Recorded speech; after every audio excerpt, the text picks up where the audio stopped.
कारुणिक तथागत सम्यक संबुद्ध महाबोधिसत्व परम पूज्य बाबा साहब अम्बेडकर, इन्हें मेरा त्रिवार पंचांग प्रणाम। पूजनीय भदंत करुणाकर महाथेरो, पूजनीय भदंत जीवक जी, पूजनीय भदंत कुमार काश्यप जी, समस्त भिक्षु संघ को मेरा त्रिवार पंचांग प्रणाम।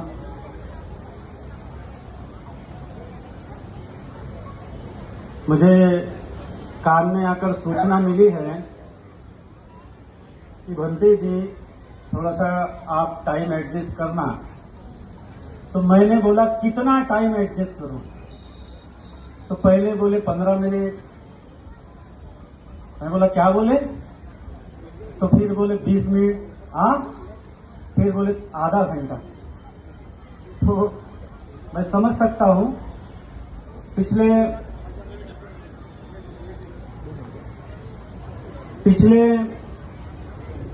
21 तारीख से बालाघाट में ध्यान साधना श्रामणीर सद्धम्म प्रशिक्षण शिविर कम से कम 30 युवकों को, जिसकी उम्र 16 साल से लेकर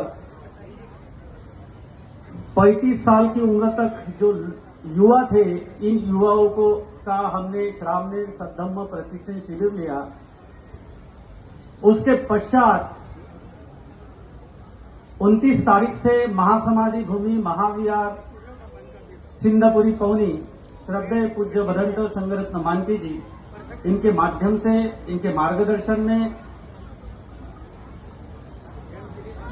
4 तारीख तक, कल तक मैं वही था और वहां पर भी आज शिविर का समापन हुआ। और आज सुबह बालाघाट में जो कार्यक्रम था बुद्ध पूर्णिमा का, इस कार्यक्रम को करके प्रज्ञागिरी आए। प्रज्ञागिरी में भी आज बुद्ध पूर्णिमा का कार्यक्रम सेलिब्रेट किया। और उसके पश्चात बालेश्वर जी चौरे, इनका बार बार फोन भी आ रहा था, भंती जी कहाँ तक हो? मैं बोला मैं पक्का आ रहा हूं। किसी को यदि वचन दिया है तो जो बोला है वो तो करना ही है, नहीं तो वचन देना ही नहीं है। अपना एक स्वभाव है और जो शील के आधार पर भी होता है। अगर बोला है तो अपन आते जरूर है, नहीं तो बोलते हैं कि भैया हम आते ही नहीं, जम ही नहीं सकता। और इस बुद्ध पूर्णिमा के अवसर पर आप सभी लोगों को हार्दिक हार्दिक बधाई, अभिनंदन।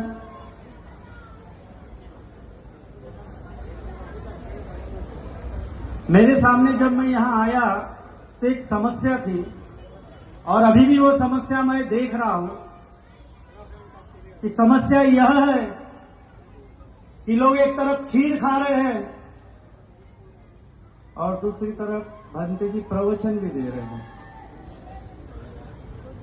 तो मनुष्य का जो शरीर होता है वो एक समय में एक ही काम करता है।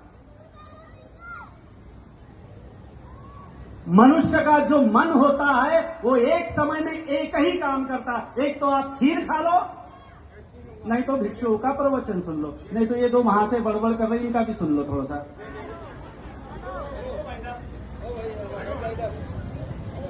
विनय के आधार पर आप कहते हैं कि भिक्षुओं ने विनय का पालन करना चाहिए, शीलों का पालन करना चाहिए, और भिक्षु विनय और शील का पालन करने को तैयार है। लेकिन आपकी क्या तैयारी है?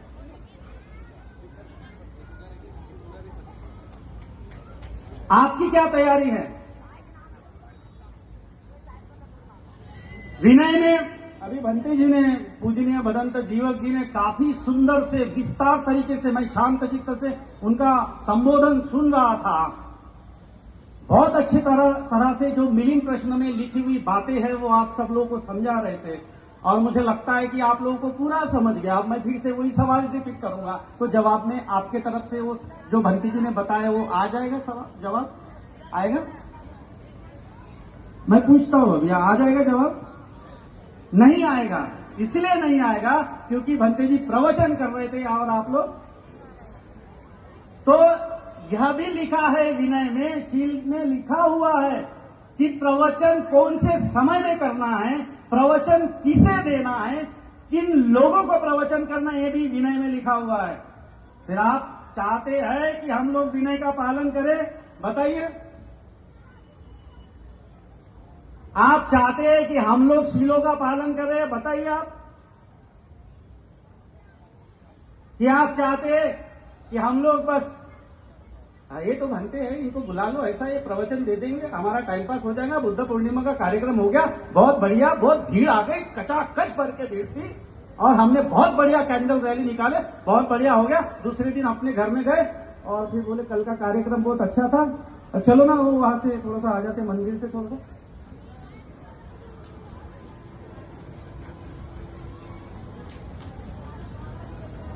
ये होता है या नहीं होता है? बताइए। हाँ, आपकी सहमति है, इसका मतलब ये होता है। और जब ये हो रहा है तो पहले आप लोगों की तैयारी दिखनी चाहिए कि आप लोग बुद्ध पूर्णिमा के इस अवसर पर क्या करने वाले और क्या आचरण करने वाले, ये बताना पड़ेगा आपको। मैं ज्यादा बड़ी बड़ी बातें नहीं करता, हम धम्मा आचरण की बात करते हैं, हम शीलों की बात करते हैं, हम शीलों को पालन करने की बात करते हैं। आज का जो दिन है ये बुद्ध पूर्णिमा का दिन है और इस बुद्ध पूर्णिमा में सम्यक संबोधि का ज्ञान बोधिसत्व सिद्धार्थ गौतम ने प्राप्त किया था। और जब बोधिसत्व सिद्धार्थ गौतम बुद्ध बने तो बुद्ध बनने की प्रक्रिया क्या थी? बुद्ध ने कभी नहीं बोला, बाबा साहब ने बुद्ध और उनके धम्म ग्रंथ में लिखा है, बुद्ध ने कभी नहीं बोला कि तुम मेरे जैसे बन नहीं सकते। बुद्ध ने बोला तुम भी बुद्ध बन सकते हो, तुम्हें भी बोधि ज्ञान प्राप्त हो सकता है, आपके अंदर में बुद्ध बनने का अंकुर है, आप लोग बुद्ध बन सकते हैं। लेकिन उसके लिए उस रास्ते पर चलना होगा जो रास्ता मैंने इस पूर्णिमा के दिन, खासकर वैशाख पूर्णिमा के दिन मैंने खोजा है। और क्या रास्ता खोजे बुद्ध ने, तथागत ने? और कौन सा ऐसा ज्ञान था जो सम्यक संबोधि का ज्ञान था? एक महाशय तो बोल रहे थे जैसे पैगंबर होते हैं वैसे सिद्धार्थ गौतम। अरे भैया क्या पढ़ा रहे आप, और आप बुद्ध अपने आप को बौद्ध बोलते हो। जैसे मोहम्मद पैगंबर साहब थे वैसे सिद्धार्थ गौतम है, जैसे यीशु क्रिस्त है वैसे सिद्धार्थ गौतम है। अरे भैया तुलना मत करो, मोहम्मद पैगंबर साहब को अपनी जगह रहने दो, वो उनकी जगह ठीक है। यीशु क्रिस्त को अपने जगह रहने दो, वो उनके जगह ठीक है, उनकी कम्युनिटी, उनका समाज वो देखते बैठेगा। तुम बौद्ध लोग हो, तुम्हें इतना तो पता होना चाहिए कि सिद्धार्थ गौतम पहले बोधिसत्व थे और उन्होंने बोधिचर्या अपनी पूर्ण की और बोधिचर्या पूर्ण करने के पश्चात सम्यक संबोधि का ज्ञान उनको अर्जित हुआ। पटिच्च समुत्पात उन्हें अनुभव हुआ। ये पटिच्च समुत्पात क्या है? तो ये पटिच्च समुत्पात प्रतीत्य समुत्पात है कि कोई भी घटना घटती है उसके पीछे कारण होता है, बिना कारण से कोई घटना घटती नहीं है। कोई भी घटना घट रही है एकदम से नहीं घटती, उसके पीछे लंबा कारण होता है। दिखता है कि कोई घटना घट रही है, दिखता है कि एक्सीडेंट हो रहा है, एक्सीडेंट करने वाले के दिमाग में पहले से ही हो रहा है, डर है, भय है, अहंकार है, घृणा है, ईर्ष्या है, तब जाके वो एक्सीडेंट हो रहा है। एक्सीडेंट ऐसा ही नहीं हो रहा है। अब मैं सीधा सीधा चल रहा हूं और मेरे को आकर किसी ने कार से टक्कर मार दिया तो दोषी मैं हो गया, दोषी मैं हो गया। आप लोगों से पूछ रहा हूं, किसी ने कार से मेरे को टक्कर मार दिया तो मैं अपराधी हो गया? उम्र के 21 साल में अपना भिक्षु जीवन जीना प्रारंभ किया इसी प्रज्ञागिरी से। 2003 में मैं वहां था, दिन रात साधना करता था, तपस्या करता था। ये लोग रोज आके मां बहन की गालियां देते थे मेरे को ये बताने की जरूरत नहीं है, लेकिन एक भिक्षु बनता कैसे है वो समझने की आवश्यकता है आप लोगों को। भिक्षु त्याग से बनता है, भिक्षु शील से बनता है, भिक्षु सदाचार से बनता है, भिक्षु पवित्रता और निर्मलता से बनता है। हमने बोले कोई बात नहीं, करो अन्याय अत्याचार, आपका कर्म है अन्याय अत्याचार करने का, लेकिन हमारा धर्म है मैत्री करने का, हमारा धर्म है प्रेम फैलाने का, भाईचारा बंधुत्व फैलाने का, समता फैलाने का हमारा कर्म है और हम कर्म करते रहेंगे। कोई यहां पर हमें रोक नहीं सकता, कोई रोक नहीं सकता। इसलिए अभी प्रज्ञागिरी जाके आया हो, आ जाओ, हम किसी से डरते नहीं हैं। जो भंते का मतलब होता है, जो अपने भय का अंत करता है, वही भंते होता है। ये मजाक नहीं है भिक्षु बनना, तलवार की धार पर चलना पड़ता है। और आप लोग बोलते हैं भिक्षु ने शीलों का पालन करना चाहिए, और आप लोग क्या कर रहे हैं? जब भिक्षुओं के ऊपर अन्याय अत्याचार होता तो आप लोग क्या करते? चुपचाप देखते, मेरा नाम पॉम्पलेट में कहाँ छपेगा, मेरी फोटो कहाँ है, मैं कितना महान आदमी हूं, मेरा पद कहाँ लिखा हुआ है ये पोस्टर में, वो आप लोग देखते हैं। क्या ये बुद्ध पूर्णिमा हो सकती है? बुद्ध का नाम बताओ, किसी पॉम्पलेट में छपा होगा तो। बुद्ध ने बुद्ध धम्म का प्रचार किया, 2600 वर्ष पहले बुद्ध की शिक्षाओं का प्रचार हुआ, एक भी पॉम्पलेट नहीं छपाया, एक भी पत्रक नहीं निकाला, फिर भी बुद्ध का धम्म 2600 वर्ष बाद आज भी साबित है और दुनिया में प्रचार हो रहा है। 206 देशों में बुद्ध का धम्म प्रचार हो रहा है और एक भी पॉम्पलेट नहीं छपा। कैसे? आप लोग पेपर की कटिंग छापते हो और भिक्षुओं को बेचते हो। देखो मैं कितना महान हूं भंते जी, मैं कितना श्रेष्ठ हूं। अरे है ना भैया, आप लोग श्रेष्ठ हो, हम आपको वंदन करते, अभिवादन करते। एक आदमी आया मेरे को बोलने लगा, भंते जी मैं 22 प्रतिज्ञा का पालन करता हूं। तो मैं बोला साधुवाद है आपको, आपका मंगल हो, आप ऐसे ही 22 प्रतिज्ञा का पालन करते रहे, लोगों को और भी प्रेरित करते रहे, आपको मेरे तरफ से मंगल कामना है। तो वो व्यक्ति बोलने लगा, कहने लगा, भंते जी इधर उधर की बात हुई, फिर बोले भंते जी मैं 22 प्रतिज्ञा का पालन करता हूं। अरे हाँ बाबा, मैंने हाथ जोड़ा उसको, हाँ बाबा 22 प्रतिज्ञा का पालन करते अच्छी बात है। तो बार बार वो यही बात दोहरा रहा था। तो मैंने बोला ठीक है, अब मुझे बताओ कि आप 22 प्रतिज्ञा का पालन करते, अदिन्न दाना वेरमणि सिक्का पदम समाधियामी क्या होता है? तो उन्होंने बोला कि भंते जी मैं चोरी करने से विरत रहता हूं। तो चोरी करने से विरत रहने का मतलब क्या करना बताओ? जो पालन करता है उसको अनुभव आता है। हिंसा नहीं करना तो क्या करना, चोरी नहीं करना तो क्या करना, व्यभिचार नहीं करना तो क्या करना, झूठ नहीं बोलना तो क्या बोलना, और नशापान नशीली वस्तु का सेवन नहीं करना तो क्या करना? भैया बताओ तो सही, आप तो 22 प्रतिज्ञा का पालन करते हो। कोई जवाब नहीं। इतना अहंकार मत बताओ। मेरा कहना यह है कि मैं सब लोगों से पहले हाथ जोड़ लेता हूं, अभिवादन कर लेता हूं। आपके भीतर में जो बुद्धत्व का अंकुर है, उस अंकुर को, उस बोधि ज्ञान आपके भीतर में उत्पन्न हो सकता है, उस ज्ञान को मैं वंदन करता हूं। पहले हाथ जोड़ लेता हूं और समझा के बता देता हूं, भैया आपने जितनी बात करना है मेरे से उतनी काम की बात करो, फालतू की बड़बड़ नहीं करना, क्योंकि मैं खुद व्यर्थ बड़बड़ नहीं करता। मुद्दे की बात, काम की बात और बिल्कुल परफेक्ट बात करता और अपने बात करके समाप्त कर लेता। और फिर बाद में माफी मांगा और उसने बोला भंते जी गलती हुई, हमें आता नहीं, हमें सीखने की आवश्यकता है। मैं वही तो कह रहा हूं कि बुद्ध पूर्णिमा के दिन आप सब लोगों ने प्रशिक्षण ग्रहण करना चाहिए। क्या आप लोगों ने आज अपना मन शुद्ध किया है?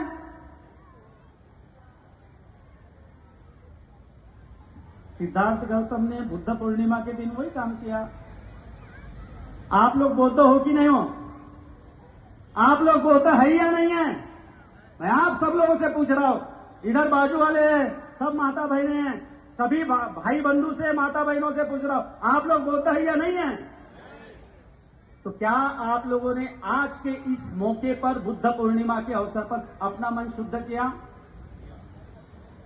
कैसे? बुद्ध आपके भीतर में है, आपके भीतर में बुद्ध है और वो बोल रहे हैं कि भैया मेरे को बाहर निकलने दो।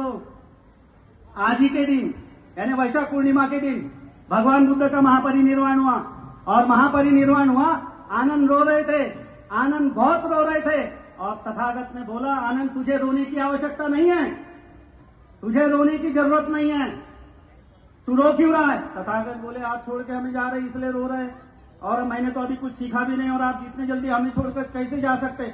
आनंद मेरा उपदेश है कि सारी प्रकृति परिवर्तनशील है और हर प्राणी मरने वाला है, मैं भी मर रहा हूं, मृत्यु को प्राप्त हो रहा हूं। तुम्हें रोने की आवश्यकता नहीं, इस सत्य को अनुभव करो, इस सत्य को समझो कि हर मनुष्य मरने वाला है एक न एक दिन।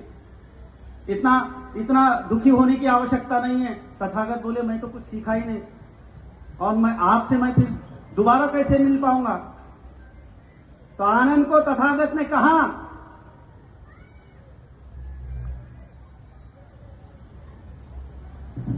आनंद को तथागत ने कहा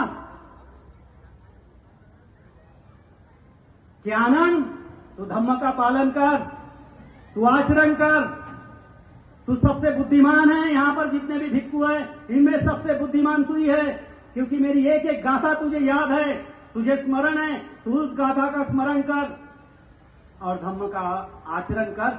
मैं तुझे तेरे भीतर में ही मिलूंगा। क्या कहा आनंद, मैं तुम्हें तुम्हारे भीतर ही मिलूंगा। इसका मतलब क्या हो गया? इसका मतलब यह हो गया कि भगवान बुद्ध मोहम्मद पैगंबर साहब जैसे नहीं है। जो बुद्ध होते हैं ये मन की पवित्रता की, निर्मलता की सबसे उच्ची अवस्था होती है। चार्ल्स डार्विन का सिद्धांत है।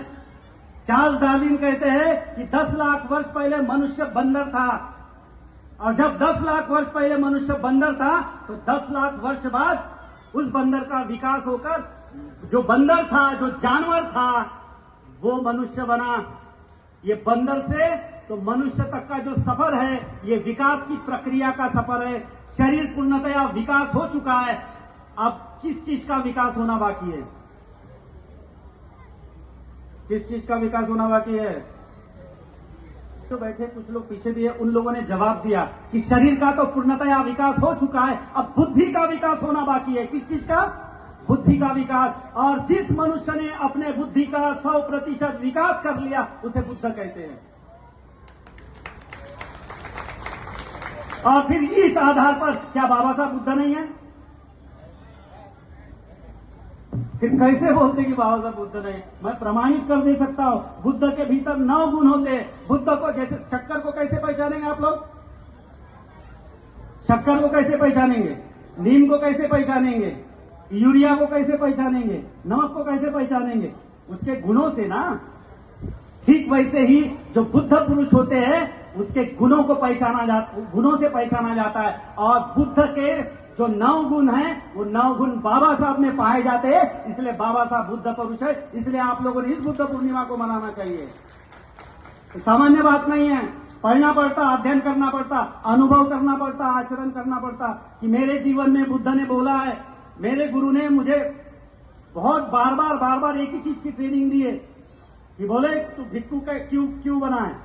मैं मेरे गुरु को बहुत आदर्श मानता हूं, बहुत श्रेष्ठ है मेरे को बुद्ध शासन में उन्होंने स्थापित किया, मेरे लिए वरदान है, वो साबित हो गए हैं।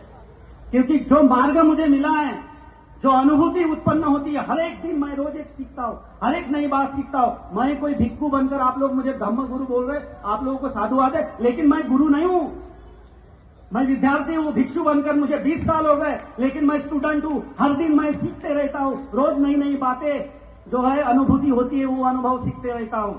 और उस अनुभव के आधार पर मैं बोल रहा हूं कि बुद्ध बनने के 9 गुण होते हैं, और वो 9 गुणों को हर मनुष्य प्राप्त कर सकता है। बाबा साहब ने खुद बुद्ध और उनके धम्म ग्रंथ में ये बात लिखी है। इसलिए इस बात को आपको समझना होगा कि अभी जो है उपोषण धारण करना चाहिए सभी लोगों ने। मैंने पूछा था कि आप लोगों का मन कैसे शुद्ध आप लोगों ने किया, उसका जवाब नहीं आया।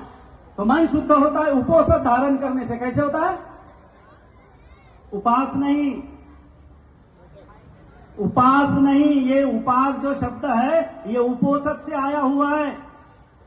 उपोषण धारण करना है, अधिष्ठान धारण करना है। शीलों को पालन करने का जो अधिष्ठान होता है, इस अधिष्ठान को धारण करना है, तब वो उपोषण होता है। और उपोषण धारण करके सफेद वस्त्र पहनकर बुद्ध विहार में जाकर एक जीवक भंते जी रहते हैं, और भी भंते जी रहते हैं। ये जो भंते जी है ये भिक्खु संघ होता है, तो ये इनके शरण में जाकर यानी इनसे शीलों को ग्रहण करके आत्मसात आप उपोषण को ग्रहण कर सकते हैं।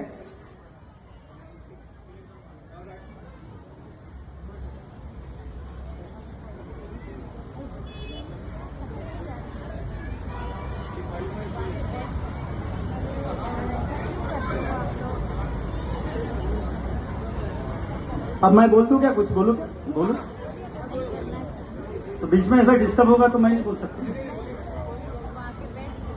तो उपोषद का मतलब ही यह होता है कि अपने मन को शुद्ध करने के लिए शीलों को धारण करना पड़ता है। बुद्ध के वचनों को आचरण में लाने के लिए अधिष्ठान ग्रहण करना पड़ता है। उपासक के 10 गुण होते हैं। कितने गुण होते हैं उपासक के? उपासक के 10 गुण होते हैं। उपासक के अंदर में 10 गुण होते हैं। मिलिंद प्रश्न में लिखा हुआ है, पढ़ लीजिए आप। वो किसी भी उपासक को पहचानने के 10 गुण होते हैं। और आप लोग सफेद वस्त्र में ज्यादा दिख रहे हैं। मुझे लगता है कि आप सुबह बुद्ध विहार गए थे। आप लोगों को बहुत बहुत साधुवाद है। आपने अपने मन को शुद्ध करने के लिए प्रयत्न किया। बहुत बहुत साधुवाद आपका। बहुत बहुत साधुवाद है कि आप लोग सभी लोग बुद्ध विहार गए और वंदना किए, शीलों को पालन करने की शपथ ग्रहण किए। बहुत बहुत साधुवाद है। और शीलों को पालन करने के बाद यानी बुद्धत्व प्राप्त करने के लिए, मन को शुद्ध करने के लिए 3 बातों से मन शुद्ध होता है। शीलों को धारण करने से, ध्यान करने से और वंदना करने से। वंदना बोले तो बुद्ध के वचन को ग्रहण करने से, आत्मसात करने से। ये 3 बातों से मन शुद्ध होता है। और अगर आपने अपने मन को शुद्ध किया है तो यकीनन आप पूरे के पूरे बौद्ध है। लेकिन मुझे ये बताइए कि क्या आपके बच्चों के साथ आपने वंदना की? बस मेरा आखिरी प्रश्न, क्या आपने अपने बच्चों के साथ में शील ग्रहण किया? आपने अपने बच्चों के साथ शील नहीं ग्रहण किया तो फिर कल आपके बच्चे आपको पीटने वाले हैं।